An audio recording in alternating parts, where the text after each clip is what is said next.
One of the videos that I made from the whole massively editing hell that I'm going to do sooner or later when it comes to me uploading at least one video a week for 2 freaking months, which hopefully I can do that. It's a new project that I'm working on, but regardless of that, I'm so glad that Tsukimichi is getting a second season, because one of the episodes or videos that I made was basically about that it needs to have a second season. Here in the US, I thought I did pretty well comparatively to all other isekais. I mean, not as much as Shield Hero, or what was another big one? Ah, man, or like ReZero, yeah. It wasn't as big as those two, but at least here in the US, that I heard some people in the forums that I read, or sometimes when I'm talking to my friends, they even talked about Tsukimichi. I really like Tsukimichi because the dude is kind of like, I don't want to be here, but I'm just doing it just so I can just get back at the goddess. I don't know if he wants to kill the goddess.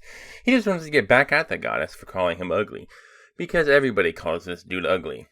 To me, I thought in the beginning 12 episodes would have been good enough for this show, and I thought I would do it justice. But after watching the last 4 episodes, especially, I felt like this really needed more episodes. I really like this show because it actually has some unique features to it where there's actually no skills. And he does actually have a couple skills.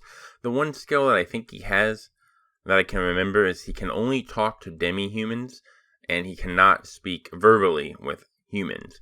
So it's kind of interesting how he actually has kind of like a side effect skill, and he's actually genuinely really strong comparatively to everything. I mean, like in the first 2 or 3 episodes, he made like one of the most powerful dragons submit to him with a 100% contract. So I mean, it's pretty cool. But communication is key for everything, especially for living life. So I do find it very interesting how he cannot communicate to his own species. Well, really, he did communicate it through writing, but I mean, verbally, he cannot speak to them, which is very interesting.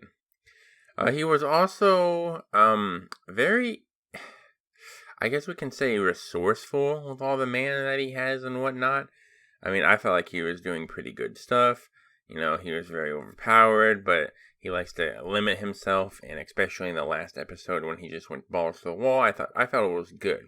I do want to see more of him trying to conceal his power and limiting his power, because I feel like that would be one of the ways that he's going to increase his mana, is by his mana trying to constantly being zapped. And once your mana constantly being zapped, there's just more and more that you can use over time, because instead of always having a full glass, you're having a half glass, and then a full, then a half, and a full, then a half, and then your body, and then the glass wouldn't happen in real life, but in this metaphor, it would just keep expanding and expanding and expanding, when a full glass would actually just be a quarter more of the way there, so it'd be a 3 full glass if you just kept using your mana over time. I also just want to see him overpowered because of how beautiful that animation was. Oh man, I can't wait to see some beautiful animation.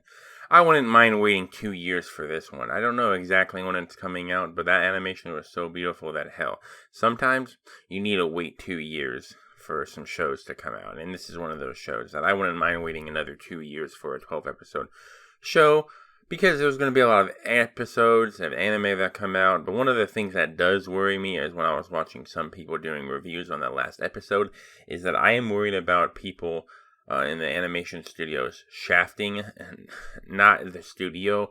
What I mean is by ignoring this project and focusing on the newer projects. Like, for example, like, for example, Shield Hero. When Shield Hero was supposed to come out earlier, they were just like, actually, Shield Hero is going to come out later because we're focusing on this one show that is more popular in the fact that it's newer. Which would be, man, I did a video on it, but it's the one dude who can use magic, and that sounds like every one of those isekais, but I'll just put it on the screen if I remember. But it's basically, the main character's name is Rudy or Rudes, so yeah, I forgot the name. I read too much isekai, I'm sorry. Isekai this, isekai that. I know like a bajillion isekai series based off of like the certain characters like name and their like special power or whatever. Anyways, have a great day or night, and wherever you live, and remember, keep thinking about isekai.